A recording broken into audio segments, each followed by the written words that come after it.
Once upon a time, in the rustic town of Ottawa, on the majestic street of Gladstone Avenue, there was a store called Mimi's Express Food Market. It sucked, so it went out of business. And in its place arose a new store that would strike fear into the hearts of the people of Ottawa, the Bawbee Cafe.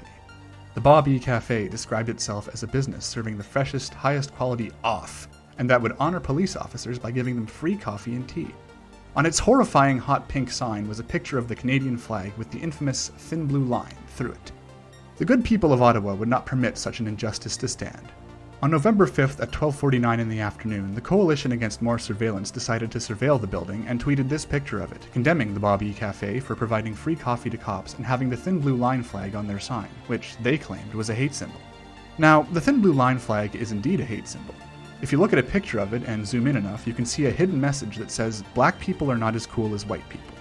Naturally, police officers love it, and the public outcry over the flag has caused it to be banned by the RCMP and several other Canadian police forces. Yet here was a coffee shop daring to fly this racist flag in the face of its customers. Gail Vaz Oxlade said, "Isn't this horrible? Ottawa, please don't help them spread hate." Owen said, "Just wondering if the pigs drink their free coffee out of a trough. Or." Robert said, "This is a crime waiting to be realized." Your spooky internet ghoul friend in Canada said, "The previous exterior security cams seem to be gone, but there is at least one inside pointed out. Just an FYI. People can do what they want with this information." E said, "Would be a shame if someone vandalized it consistently over weeks." Oh no! Oh no! Oh yeah!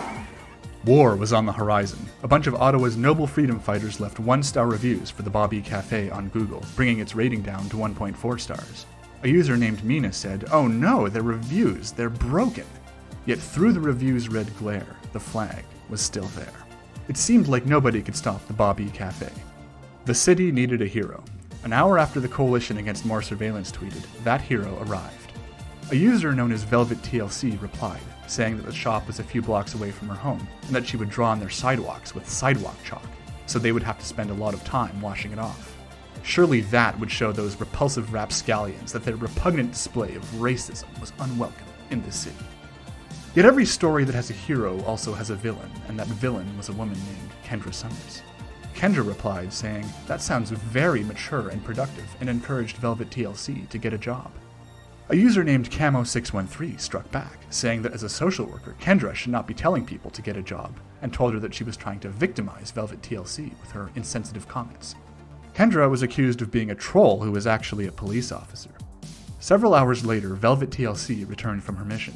She had decorated the Bawbee Cafe's sidewalk with sidewalk chalk, adding that the owner of the Bawbee Cafe had called the Bawbees on her for doing that. The sidewalk chalk said that the flag was a white supremacy symbol, and that our community doesn't want violent cops getting free coffee there.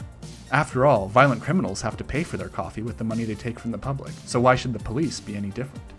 The chalk also said, "Defund the police, all cops are bastards, and Black Lives Matter." I'm not sure what this means for black cops, but oh well. The best part was that Velvet TLC wrote that the author of the graffiti was actually Kendra Summers and tweeted, "Kendra, are you responsible for the chalk drawing?" Well, duh. Obviously she's responsible for the chalk drawing. Why would anyone believe otherwise? Kendra claimed that Velvet TLC had sent her a threatening tweet and then deleted it, and Velvet TLC said, "I didn't say that, but if I did meet you in real life, I would paint your face." Well, you could at least buy her dinner first. The Bawbee Cafe then tweeted, "We don't understand this hate talk. Bawbee Cafe is strongly against any hate towards anyone." Velvet TLC told them that the flag was racist, and they said it was not.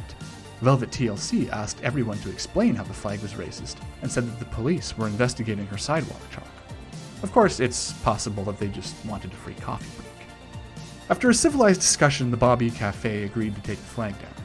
I suggested that they replace it with this picture so they could be a cool coffee place.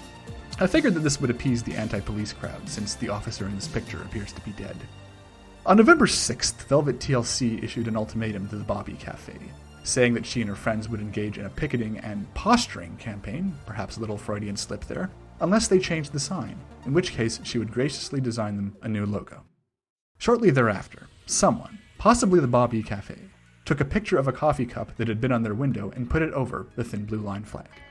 Our hero was victorious, and the flag was no more. The city was saved from police violence at the hands of the Bawbee Cafe and their racist flag, thanks in part to the valiant efforts of Velvet TLC. Of course, the Bawbee Cafe will probably still give free coffee to cops. I mean, I probably would, if I were them. And that was the saga of the Bawbee Cafe. To this day, the Bawbee Cafe remains on 549 Gladstone Avenue in Ottawa, waiting for a violent police officer to stop by for his free coffee after a long hard day of beating up black people and investigating sidewalk chalk.